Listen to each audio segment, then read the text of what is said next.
يا هلا والله ومرحبا من قلب بوليفارد الرياض وورلد 2023. ما شاء الله تبارك الله من السنة الثانية وهم قاعدين يبدعون ويتفننون. أول ما تدخلون بتحصلون محلات يعني شغلات اكسسوارات وأربع دول جديدة طبعا إضافية، بلاد الشام ومصر وتايلاند وبريطانيا.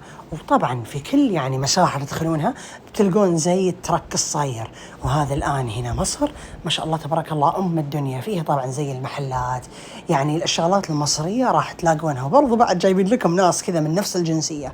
وهنا الآن ما شاء الله تبارك الله الشارع البريطاني، وجايبين لنا برضو ستاربكس هناك، وفي برضو السوق. صراحة السوق فيه أشياء يعني تتسوقون فيها مقاضي، وأنا أخذت هذا الكروكس، وبرضو بعد في مقاهي ومطاعم. وهنا طبعا برج ايفل. بالنسبة للتذاكر وسط الأسبوع 29 ريال، وأيام الويكند 58. أتمنى لكم أنكم تستمتعون.